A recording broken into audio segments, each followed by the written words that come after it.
Hi there. Thank you so much for joining us today for our briefing on salinity in the Delta amidst a changing climate. And I am so delighted that you could join us for this briefing because we're doing it in partnership with the Delta Stewardship Council and the Office of Assemblymember Aguiar Curry. I'm Amber Mace. I'm the CEO of the California Council on Science and Technology. I'd like to open our briefing today by acknowledging that I'm presenting to you from the tribal lands of the Nisenan people here in Sacramento, California. Sacramento has been a gathering place for many local tribes. We acknowledge the Southern Maidu people to the north, the Valley and Plains Miwok people to the south of the American River, and the Patwin-Wintun people to the west of the Sacramento River. Today, before I turn it over to our moderator and our panelists, I want to tell you just a little bit about our organization and our disaster resilience initiative. We are a nonpartisan nonprofit created at the request of the legislature to bring science and technology advice from the wealth of academic and research institutions throughout California and beyond to inform policymakers here at the state level, in the legislature, the executive branch, and the governor's office. We are so lucky in California to have such an outstanding network of academic and research institutions and so much knowledge that's created and an incredible policy landscape. So we think a lot about how to bridge that gap between science and policy, how to listen carefully to what policymakers need, and how to pull science in and translate it into something that's actionable, useful, and relevant, and how to create relationships between policymakers and the scientific experts in our network. And today you get to see that in real time. And so I'm delighted that you could join for this conversation. In addition to briefings, we deliver a number of other mechanisms for connecting science and policy. We have our Science and Technology Policy Fellowship, where we bring PhD scientists and engineers into Sacramento for a year of government service and leadership training. We host workshops, we do peer-reviewed reports, you name it, we're thinking about how to make that connection. And we've been focusing recently on disasters and thinking about how California can build resilience to the overlapping, intersecting disasters here in the state. We think about how California can both build resilience to the disasters in advance once they've happened, and how we can think about the fact that they are very complex and that it takes an all-hands approach to address these problems. We are also acknowledging that these disasters can be very disruptive. At the same time, that disruption creates an opportunity for us to rethink how we do what we do and try to improve the system for everyone in California. That's a big priority of ours. And so today we're thinking and talking about salinity in the California Delta in a changing climate. So this fits right into our disaster resilience initiative. And I'm just delighted that I can turn it over now to our moderator, Karen Kafetz, who is an environmental program manager at the Delta Stewardship Council. Karen has over a decade of experience working on science-based management of natural resources in the San Francisco Bay Delta, and is an experienced facilitator of technical and management-focused working groups and stakeholder engagement processes. Karen, please take it away. Thanks, Amber. Thanks for the introduction and for setting the stage for today's topic. So today's briefing is about the Delta. It's about salinity in the Delta. Some of you may know about the Delta. The Delta is home to 500,000 people, but also 700 species of plants and animals. It's important to all Californians because it's the hub of several major water projects that collectively provide fresh water to 2/3 of Californians and a $50 billion agricultural industry that serves the entire country. Many of those dependent on the Delta rely on fresh water to thrive. However, the Delta is also part of the largest estuary, and an estuary is where fresh water and salt water mix. The balance of fresh water flowing out from the Delta and salty water flowing in from the ocean and from runoff from agricultural lands affects the salinity levels of water within the Delta. Water flows through the Delta are carefully controlled by water managers to meet regulated salinity levels. But climate change, including increasing drought and sea level rise, is expected to make meeting freshwater needs of Delta end users more challenging. Today, I have with me 3 experts who are working on how to best manage salinity in the California Delta for the benefit of multiple uses in the face of a changing climate. First, I'd I'd like to introduce Dr. Jay Lund, co-director of the Center for Watershed Sciences at UC Davis and a member of the Delta Independent Science Board. Dr. Lund, would you give us a brief introduction of your expertise as it pertains to this topic? I'm a professor of civil and environmental engineering at UC Davis. I've been working on the Delta for about 20 years now. And my specialty is really the operation of water systems, large and small, and regional water systems in particular, for which the Delta qualifies. Thanks, Dr. Lund. It's a pleasure to have you. Next on the panel is Dr. Brett Milligan, professor in the Department of Human Ecology at UC Davis. Dr. Milligan, would you give us a brief introduction of your expertise? Hi, Brett Milligan. I'm professor of landscape architecture and environmental design at UC Davis. My work is basically around trying to work out multifunctional adaptation to climate change through the design of the landscape. And approaching that through re-envisioning what infrastructure is, basically taking what we externalized in the past, social and ecological factors, and making that foregrounded in how we designed for that. And specific to this, I had a hand in a project called Frank's Track Futures, which was a multi-benefit project in the Delta trying to attenuate salinity while also creating recreational and ecological benefits. Thanks, Brett. Looking forward to having you on the panel. Our third panelist is Dr. Nigel Quinn, leader of the Hydroecological Engineering Advanced Decision Support Research Group at the Berkeley National Laboratory. Dr. Quinn, please provide us with an introduction of your expertise as it pertains to the topic. Okay, thanks very much. I'm an earth scientist employed by Berkeley National Lab. I've been there for about 35 years. Most of my work is in the watersheds draining into the Delta, specifically the San Joaquin. And I've been concentrating on agricultural and wetland drainage management for, as I say, around about 35 years. I have affiliations with UC Merced, UC Berkeley, and Fresno State, and I've been a consultant with the Bureau of Reclamation for almost 40 years. I don't think my office in the Bureau, I mean, I've sort of maintained an office there for that time. A lot of my work involves mathematical modeling, water quality modeling, and mostly on salinity, but also selenium and other contaminants. I'm not an expert on the Delta, but I have done research work in the Delta. Great, thanks, and welcome to all of our panelists. So I just want to invite the attendees to submit your questions using the Q&A feature in Zoom.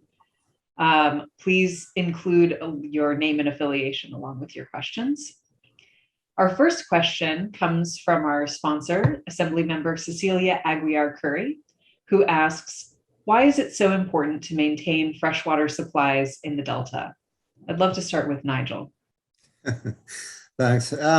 Actually, Karen, I think you covered some of the main points, but obviously we have a very fragile ecosystem in the Delta.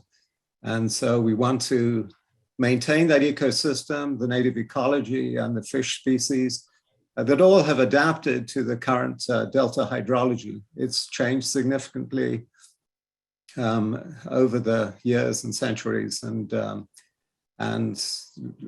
that's really important to preserve. Also, it's been mentioned, the Delta supplies water to agriculture, not only in the Delta, but also south of the Delta, and especially the west side of the San Joaquin. Water supply to municipalities, Contra Costa, East Bay cities, and municipal users in Southern California. 30% of Metropolitan's water comes from the State Water Project. And also we have industry that rely on consistent water quality, and they extract water from the delta. So it serves a lot of people, but it's also very fragile. Thanks, Nigel. Really underscores the broad importance of this to all Californians. Jay, do you have anything you'd like to add? Quite a few of the people on this Zoom will be from the Bay Area, and I think it's not entirely realized by most people in the Bay Area that most of their drinking water tends to also come from the Delta, either directly from water pumped out of the Delta or indirectly from diversions upstream of the Delta, such as from Hetch Hetchy or the Macomb River for East Bay mud. Thanks, Jay. What else, Brett? Why is it important to maintain freshwater supplies? I think it's mostly been covered. I just adding on to what Nigel said, I think it's important to note that we have sort of developed a need to keep it fresh and to keep flows in there. And that's sort of there's a lot of time questions of how the Delta used to be, what it is now, what it might be in the future under radically different conditions. So it's somewhat of a time question, but we come to depend on it in the way that it currently is. Brett raises a really good point about the time dependence. The salinity in the Delta is mostly from seawater diffusing inward with the tides. So the tidal flows, the twice a day influx and outflux of water from the Delta, both brings salts in and sends salt water out, fresh water and salt water out. And that mixing is the biggest source of salt in most of the Delta, particularly in the western parts. That also means that different parts of the Delta tend to be more or less saline than others. So when we talk about salinity in the Delta, we're primarily talking about the western Delta if things are going well, and sometimes the central Delta if things are going poorly. Mm-hmm. Yeah, Jay and Brett, you've got me thinking about both time and space, right? So this time dependency is in part a product of where we've come to with the way that we manage and use the fresh water that's in the Delta. The threat of salinity intrusion is based on, well, what is it threatening? What do we currently have in place that it is there to threaten? And what are the parts of infrastructure or the other human uses that we value now? And that's a question of time and of space. My next question, where do salts in the Delta water come from? Jay, do you want to start with that? Well, as I just said, most of the salt in the Delta comes from seawater that diffuses inwards. There's an additional couple of sources of salinity into the Delta. They're mostly from inflows into the Delta from nominally fresh water that contains some salt. Probably the biggest source of those is the San Joaquin River that Nigel's really an expert on. So I'll let him talk about salinity coming in from the agricultural drainage. You want me to go next? Yeah, so as Jay says, and this has been changing over time too. Basically, agriculture on the west side of the San Joaquin gets water supply, but it's Delta water supply, so it contains salt. And so any drainage, both surface and subsurface tends to be saltier than surface drainage. But that's going to be evapoconcentrated. So that's going to return to the San Joaquin River saltier than when it was applied as irrigation. And also we have one of the largest wetland complexes in the Western United States, and state, federal refuges, as well as private wetlands. Basically, in the spring, release ponded water, and that is a pretty large source of salt. And unfortunately, it comes into the San Joaquin at the same time as folks in the Delta are starting to pre-irrigate and try to bring up germinating crops. And so we have objectives that have been set in the San Joaquin River to try to manage that salinity. We also have oil refineries, they contribute salt, and actually municipal discharges also are sources of salt into the delta. So everyone can be fingered as having some responsibility.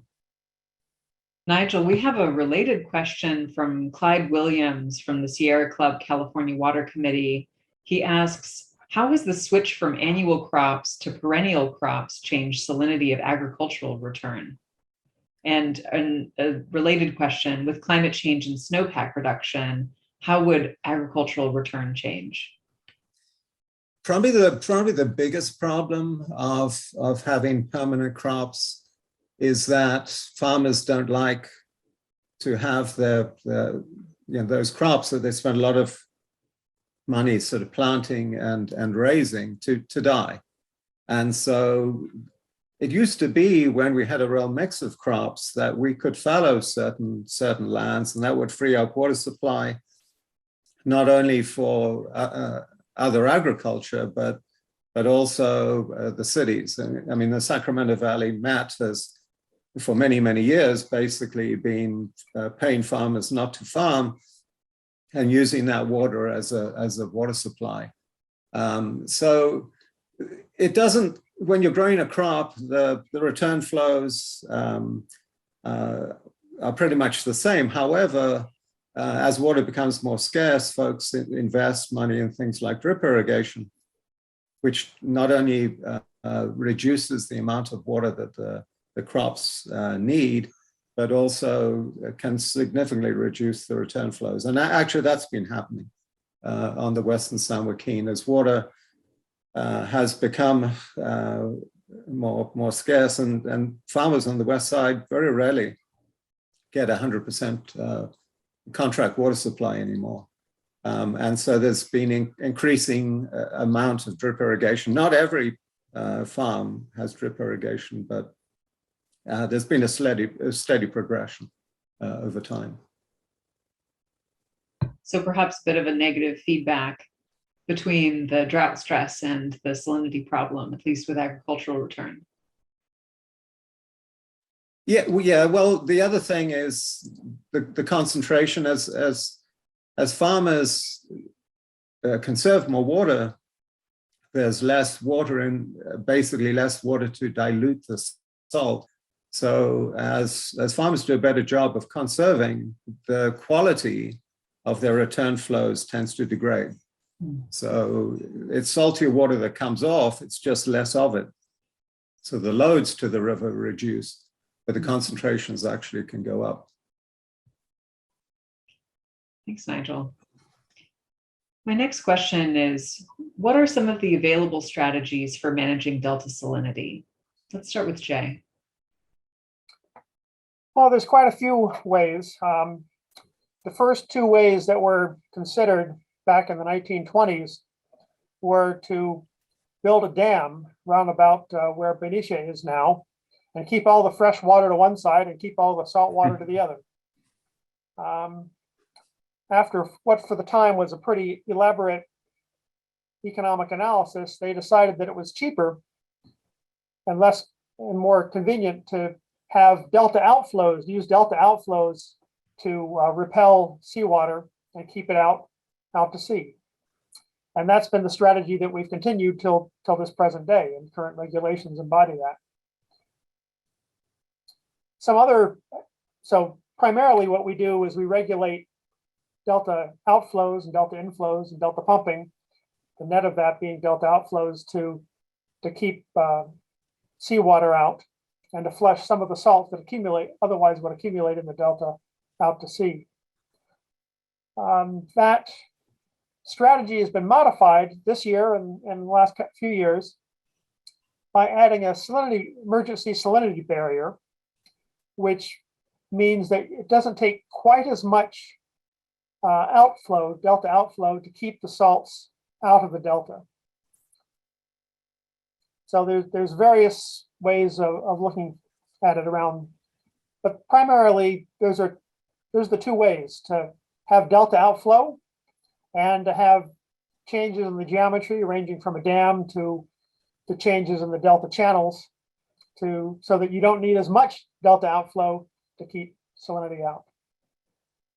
And when we talk about delta outflow, we're talking about water releases from upstream. So that's dependent on water that's in the reservoirs. So we're managing our reservoir supply in the summertime, especially in the drought season, to keep that salt water at bay. So you mentioned this salinity barrier in the central delta. My understanding is that that's meant to be a water conservation measure, in a sense, that there are limitations to how much we can rely on being able to release water from reservoirs upstream to control salinity, and that putting that barrier in helps us to retain some of that reserve in our reservoirs. Does anyone want to speak to the reservoir management aspect of the salinity problem? I can talk about that a bit. That's certainly true, Karen. The reservoirs are very important for regulating the delta inflows, and then combine that with regulation of pumping to provide the outflows needed to keep salts going out. But I think it's really important to mention that before we built the reservoirs and before we irrigated agriculture in the Central Valley, there was not really a problem with salinity intrusion into the delta. There were enough delta outflows fed by groundwater, fed by spring snowmelt and the like, to have enough natural outflow from the delta to keep salinity from encroaching too far into the delta.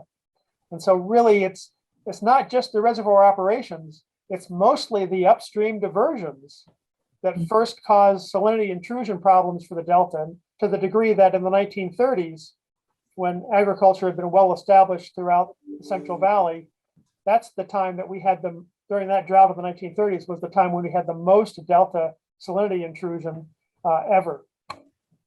Mm-hmm. I think it might also be helpful just to, if people are not totally familiar with just how radically altered the delta is, that, I mean, historically, it would just fill up when, we have all our rain in the winter and fill up, and it was a gigantic wetland sponge. So it would just hold all of this water, and it would slowly make its way out of there over the drier months. But it was like the whole pace of water movement through the delta was quite slow, it was quite absorptive, and would hold it.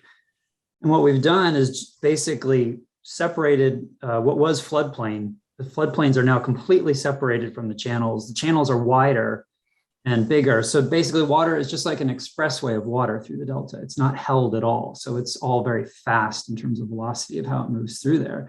So it's a completely different setup, so that if we still had those wetlands, you would not have to use as much water coming out of those reservoirs, because you're just pushing water through there all the time, because you just have levees that, basically create a flume for the water to go through that are much wider than they were historically. So it is a radically, radically different condition than what it was in the past. Yeah, and the other thing is just, the placement of barriers isn't a total win-win, because you start putting barriers in the delta, and you find that folks in the delta, farmers in the delta who need to pump water over the levees and into their fields, sometimes those water levels are just too low, and their pumps start pumping air. So just putting the Department of Water Resources does a lot of studies of barrier placement and that sort of thing, but it's not a panacea. And so you put a barrier and somebody's going to get upset.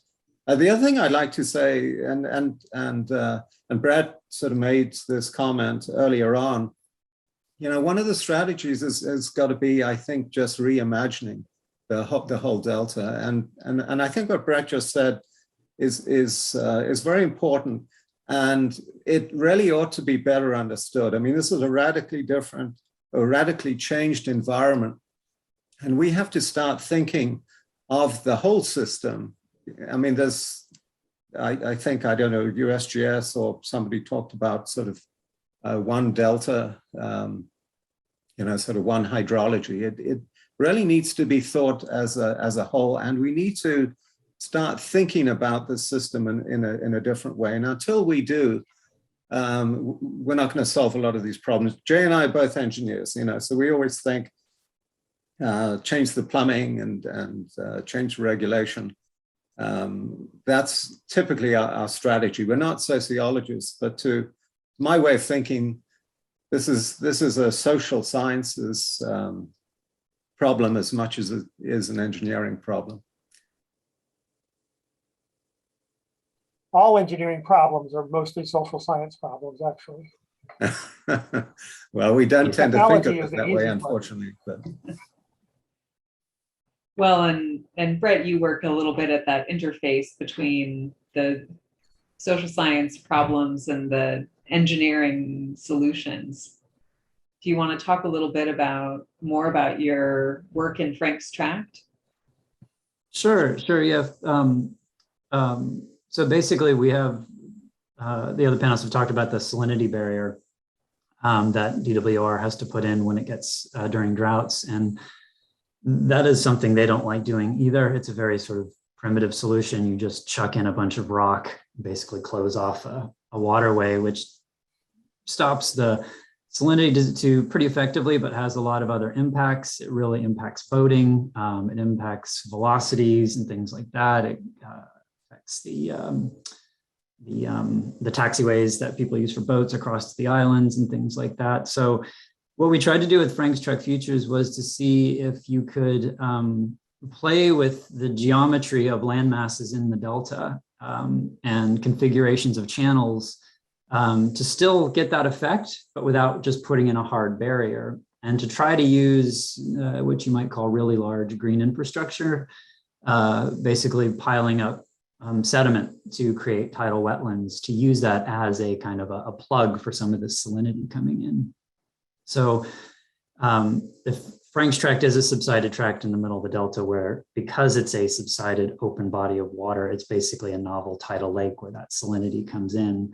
So that's where we tried to build these, construct these wetlands in a configuration where you would create a lot of tidal wetland habitat, which is really important for a lot of the restoration work or mandates in the Delta, try to attenuate salinity, but then also try to actually improve on the recreational and local economy, which Frank's Tract is a state park.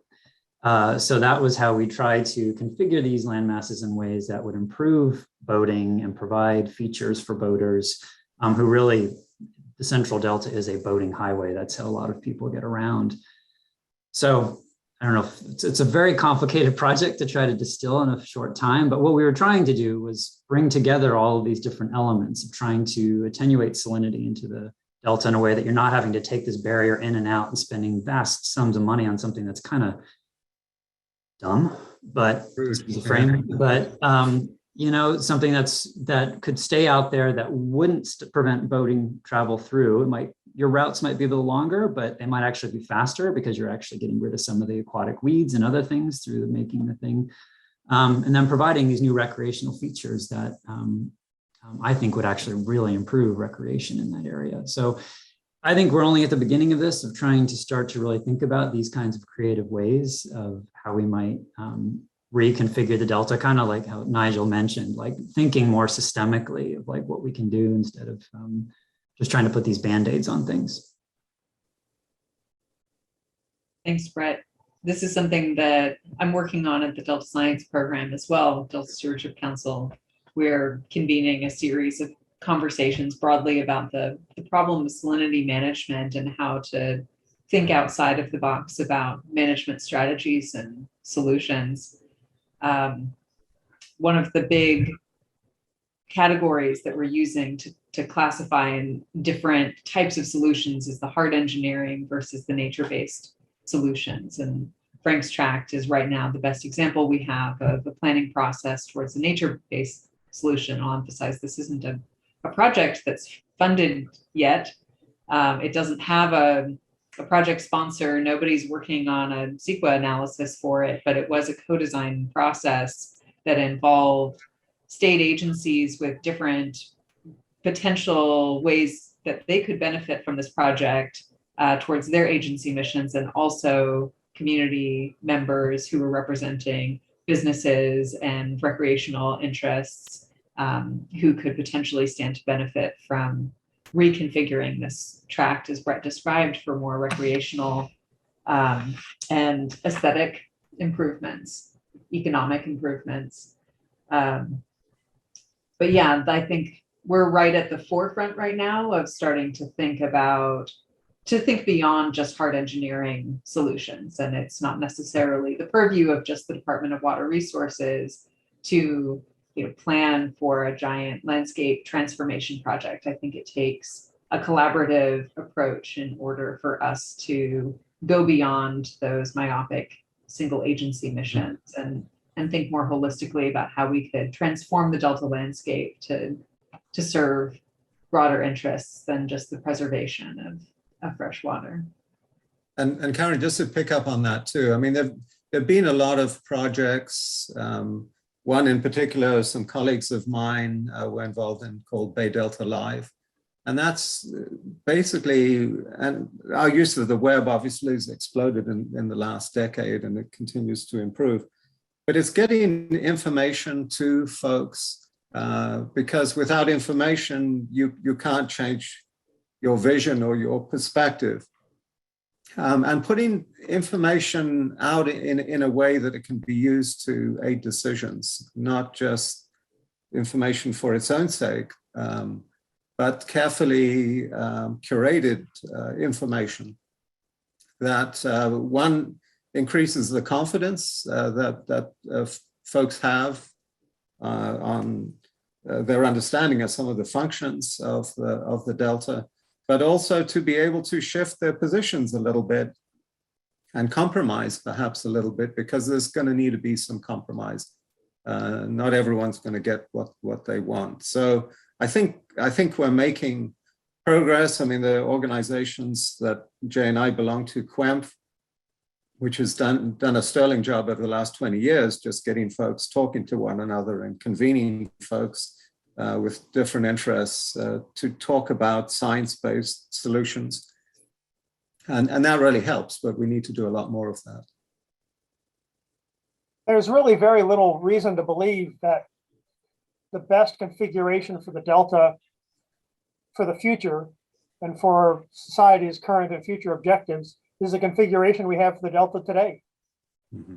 The Delta is in many ways tremendously altered from what it was naturally. And the Delta was always an evolving place. It's really only 6,000 years old geologically, a product of sea level rise since the end of the last ice age. And it's going to continue to evolve as sea level rises and other things change. So we really should be thinking pretty systematically about the Delta and what we want out of it, and really the wide range of things that we can do to manage not only Delta salinity, but also Delta land use and water quality ecosystems in particular. Yeah, just to tack onto that too, and what you were saying, Karen, of the fact that a project that like Frank Streck Futures currently has no funding. And no, I think there's also part of that collaboration is going to be thinking about is our current form of governance and how we fund projects in the Delta. That seems like it needs to be adapted as well, because if we're going to move out of our silos into thinking about these things that meet multiple needs, I don't think we have really good frameworks for how to make those move forward. And I think we need better ways of doing that. Yeah, I completely agree, Brett.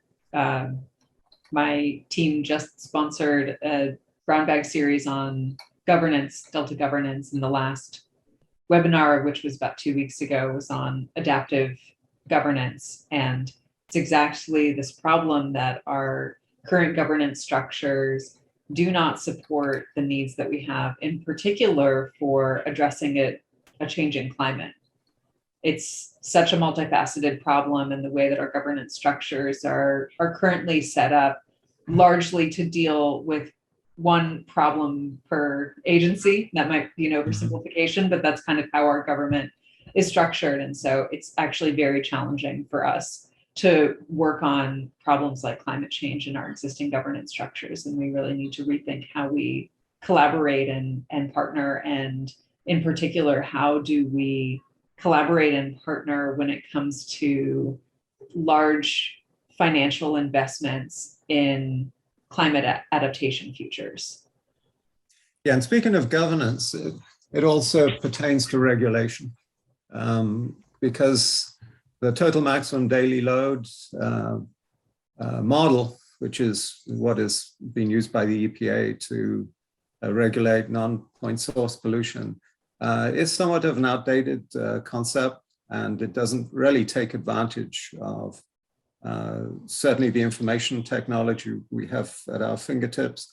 So we need to, that's the police power of our governing entities and water agencies.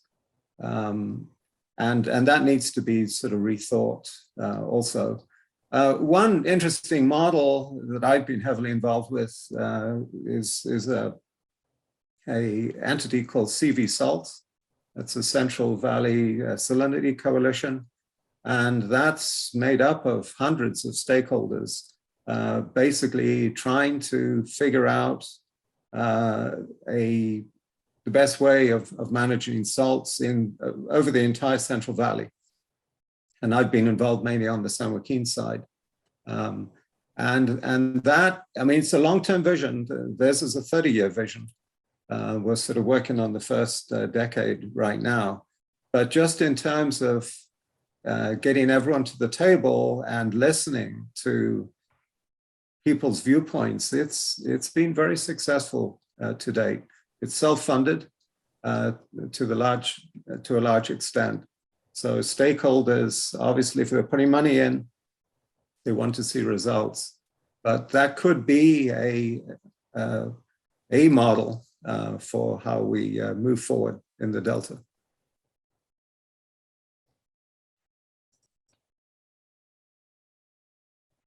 So this conversation has been really interesting, but I'm going to pivot us away from this topic to take another audience question. This is from Jasmine Yu.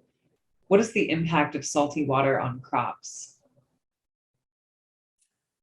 Well, maybe I can, that's what I've been working on for about 40 years. But basically, crops are different in terms of their salt tolerance. So you can actually irrigate certain crops with salty water up to a certain point. And when water becomes saltier than that particular threshold, you end up getting yield declines. Basically, a crop has got to, the root system in a crop has got to work against osmotic pressures to pull fresh water up into the plant. And the saltier the water, the harder it has to work. And then finally, it's so difficult for the plant, it just gives up the ghost. So plant breeding has helped us create strains or varieties of crops that are more salt tolerant.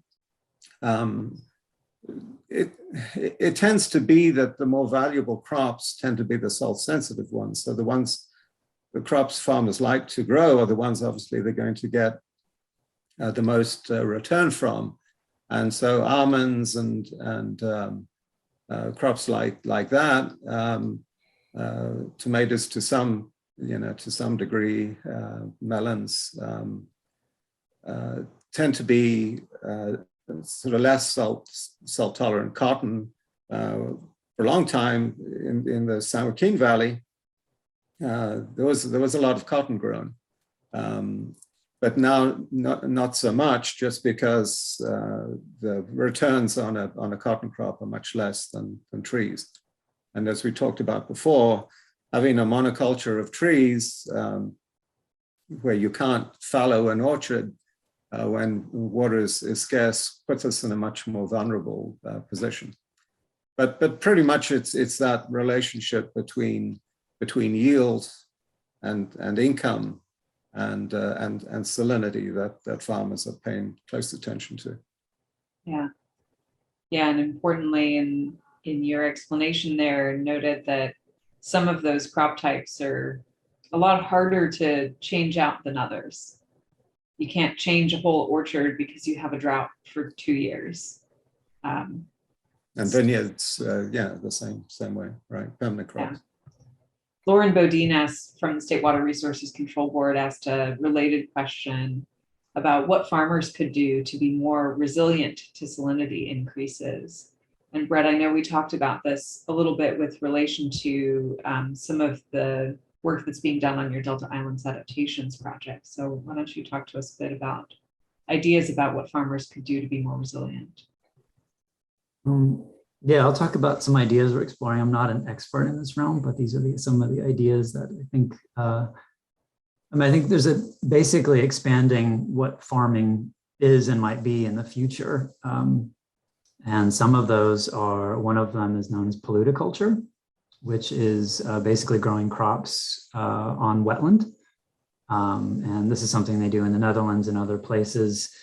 This is sort of what a rice crop is, where you're growing it in a wetland situation. And there's been a lot of research done from DWR, other folks, of looking at rice and things like that, and what you can grow in the Delta under sort of wet and somewhat salty conditions. The other one is carbon farming too. And that market has yet to really become viable, I think. But basically, if you have, you can do impounded wetlands where they're not tidal, but they're still with levees around them, and you put water in them, and you can try to reverse subsidence while also growing wetland plants and tules, which sequesters carbon, pulls it out of the atmosphere, and helps us with the climate change efforts. So in summary, I think a lot of scientists, agriculturists are looking at new ways of farming given these changes in conditions. And Nigel, you might know more about that than I do, but. I think that's a good explanation. Basically what you're talking about with the wetlands, I work with wetlands, but mainly growing birds rather than crops. But it's a type of hydroponics, I guess. And that sounds very interesting. And as you say, it can help reverse some of the damage, because the soils in the Delta are extremely fragile because they're very high in organic matter. We have the same problem in England, actually, in the Lincolnshire area. The soils basically just disappear because they get converted to CO2 when they get disturbed too much. And so we really want to reverse that. And those of you who've driven around the Delta, you'll be on a levee, and the land that's farmed is 30 feet or 20 feet below you, which is very scary. And that's part of the reason there's been this a lot of interest in the big fix, this Delta. They started off with twin tunnels, now a single tunnel.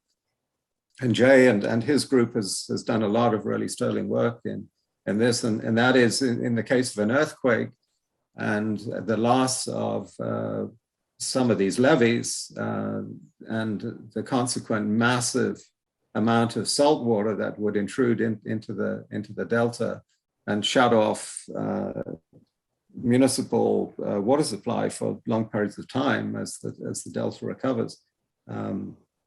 This is this is something that that sort of risk needs to be avoided at all costs.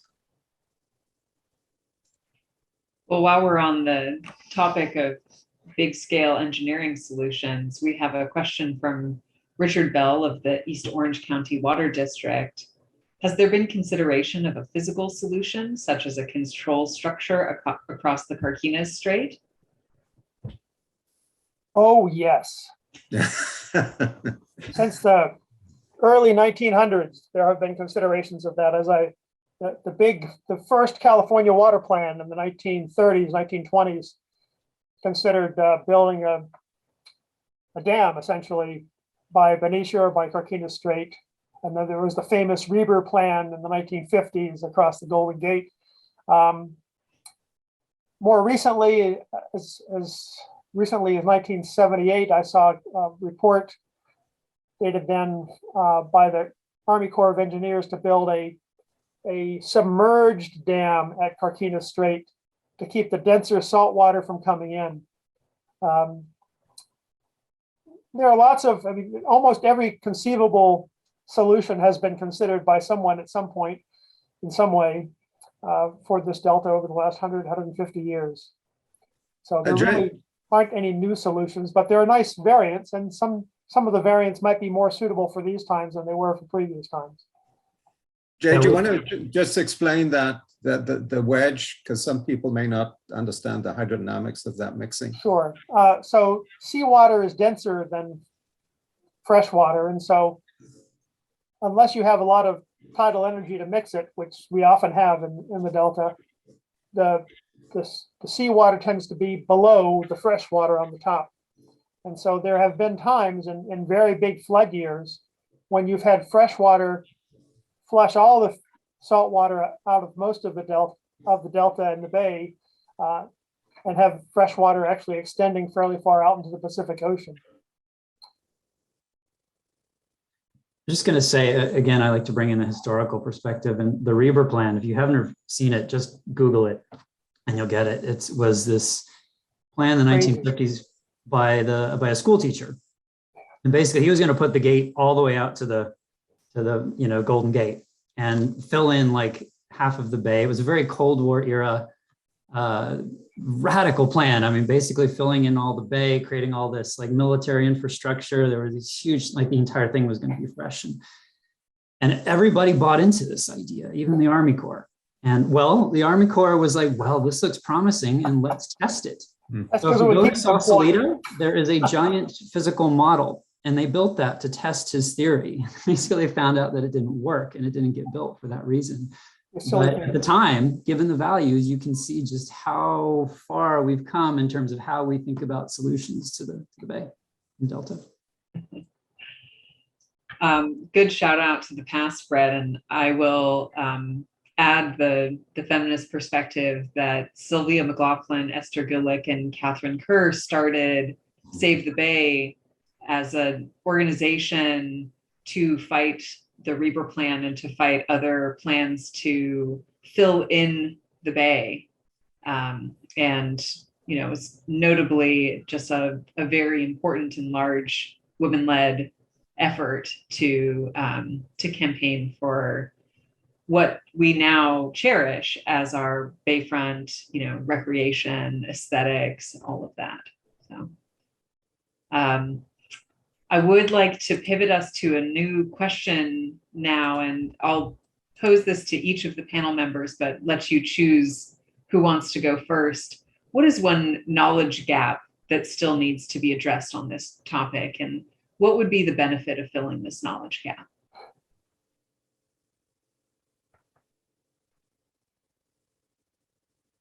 Jay, why didn't you go? You're a peddler of knowledge as a professor. All of us professors ought to be. I think the biggest knowledge gap is knowing what we want, given the complexity of this situation. You sound like a social scientist, Jay. Well, I think it's not. I mean, we have a very broad view of social science, I think, and an unrealistically broad view of social science in the sense that knowing what we want is not a social science question entirely. Social science methods can be helpful in assessing that, but knowing what we want is kind of a moral philosophical thing, as well as a social and political thing. It's not going to be found by a survey necessarily by itself. Yeah, I agree with that. And I think along with that, what are the potential visions of what the Delta could be? I think we've come around on this multiple times, that we're kind of have this configuration that the Delta was put into some time back and is not really working in a lot of ways. And if we take some of the values we have now conflicting, or, there's a range, but I don't feel like we've really explored, like, we can't keep it the way it is, clearly. Mm-hmm. What is the realm of possibility that culturally we can even take in to really even think about how we might adapt it to suit our present and future needs?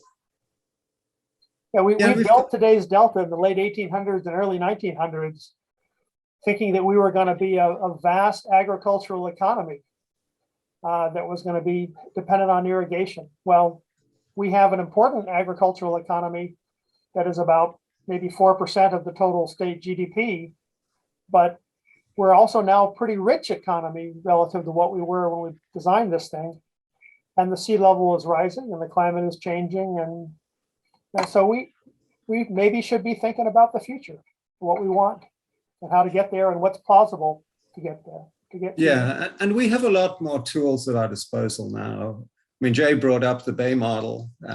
Back in the old days, you made physical models of everything. And I mean, and those of you who haven't seen it, I mean, it's a remarkable tool. But now we have not only sophisticated numerical models, very detailed numerical models, but we also got a lot of visualization is light years ahead of where it was even 10 years ago. So we have the ability to render some of these new visions or these new ideas without something as radical as the RIBA plan, which, you know, would just have essentially destroyed the system as we know it. But we need to use them judiciously. We need to use them carefully. We need to use them in the right environment, and we need to bring in the right people. And we need to bring in everyone. We can't do that, so we need those people to be represented by folks that can help us. So I have a very positive sort of outlook, and it's going to take time. I mean, this is not going to happen in a year or two or in the period of time typically a research grant lasts. I mean, this is a 20, 30-year vision, but I think we've got the tools that can really help us. The other thing I would throw out here too that's not explored is also maybe taboo, the taboo word of retreat. I think retreat can be thought of in many ways, whether that's how much water you're pulling out from the delta, whether it's the actual pulling back of land or whatnot. But it's, for the most part, we don't really talk about it much. And there's a lot of literature out there that we're in denial of that fact, and that we're not really addressing that. And we assume that we can keep doing things the way we have, when as you keep going forward, it looks less and less likely that that's going to be possible. And that might be our best adaptation thing we have. And we have really no way of going about it yet. So. We might want to use a word other than retreat. Yeah, there's that. A lot of people talk about the nomenclature, managed, strategic. Yeah, well, semantically, it's but it's really just compromise. I mean, it's really just but willing to see the value in doing things a little differently, which it's not going to be optimal for you necessarily, but it's going to bring everyone forward and bring people to the table. But it's essentially the same thing. I mean, I agree with you. There's very little doubt in my mind that we're going to see retreat, in a sense, very broadly for the Delta, as well as many other aspects of California's environment. We're going to see some retreat in terms of trying to maintain all of these subsided islands. We're seeing some retreat in terms of how many of the native species can we maintain with higher temperatures and tremendously altered ecosystem conditions in terms of invasive species and water quality. We're seeing some retreat in terms of how much water we expect to export from the Delta. And this is really the broad societal problem that we have to figure out. Everybody's going to have to retreat some, and then there's going to be there will be politics about who retreats how much, but I think we're all going to have to retreat. All the interests are going to have to retreat in one sense or another. Yeah, my point is, if you want to get your grant funded, minimizing the use of that word retreat might be advisable. But in essence, yeah, I completely agree. And going back to where we started with this, with Jay's response, that we need to know what we want in order to manage retreat. and to know how we're going to get there, once we've decided what we want. So. And it's easy, particularly in the Delta, to say what we want, but to specify it in an unrealistic way. There's physics, there's chemistry, there's biology, ecology that limits, and economics also, that limit what we can actually accomplish. There are limits to our ability to manage. And so that needs to be borne in mind as well. Not only the direction we want to go, but how far we're actually able to go in that direction. Well, we're almost at the end of our time, so I'm going to wrap up with a very quick question. What is one action you recommend the state take to address these issues? I'll give you each 1 or 2 sentences. Let's start with Jay. On the technical side, I really think some fairly wide-ranging analyses of water quality in the Delta, not just salinity, but broader water quality, is useful under a wide range of climate change, sea level rise conditions, and Delta island configurations. We really haven't been publicly doing sort of wide range exploratory analyses of what's possible and how things interact in terms of Delta salinity. That's probably the technical side. On the policy side, social side, I think real conversations about what we want and how we're going to have to compromise into the future in a lot of different ways is an important conversation for somebody to sponsor. Perhaps the Delta Stewardship Council will be brave enough to do. I think I kind of am sponsoring that, and I think that I look Teresa forward to put a seeing link it. to it in the chat. So there's an ongoing conversation on that, and I'll take your cue, Jay, and start acting on it. And Nigel, what is one action you recommend the state take to address these issues? I think rethinking regulation. Regulation and the setting of standards has been sort of convenient in the past, but it tends to be single issue. And we have a lot of conflicting regulations. For instance, with the Stockton Deepwater Ship Channel, the recommendation was to increase flow through the ship channel into the Delta, yet farmers were being encouraged to conserve more and reduce their drainage into the San Joaquin. These things were completely at conflict. So I think we need to rethink the way we regulate, and we need to do that in a more sort of collaborative and systemic way that looks at the system as a whole. Thanks, Nigel. Brett, what's one action you recommend? We've sort of been circling it as we've been talking here. I think about how we mentioned Frank's Tract and how like it's not funded, and I'm wondering if there's a way that governance can be in such a way that it's actually envisioning things across agencies from the get-go, so that then we go out to those projects and we know that there's funding, we know that there's a mechanism for getting multi-benefit things done.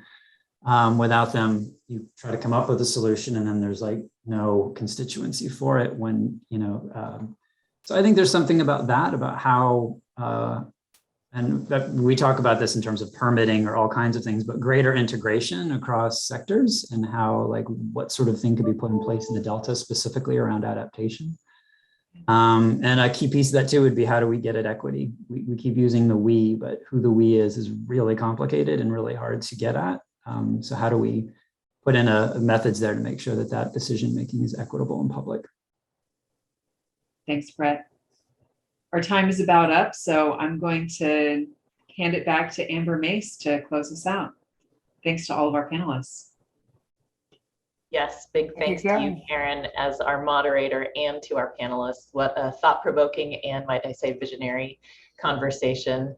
And thank you again to the Delta Stewardship Council and to Assembly Member Aguiar Curry for coordinating and co-hosting this with us. It was a wonderful partnership. For those of you who would like to see this again, we have recorded it. It'll be on our website. Feel free to share with any of your colleagues. We also put in the chat a link to some upcoming events please do check out what Karen mentioned, the effort by the Delta Stewardship Council to keep moving in this direction. We have another briefing coming up on Wednesday, May 25th on decarbonizing with hydrogen. We also have a workshop coming up on reimagining the public health system for the 21st century. You can find information about those on our website. Thank you so much and have a lovely day.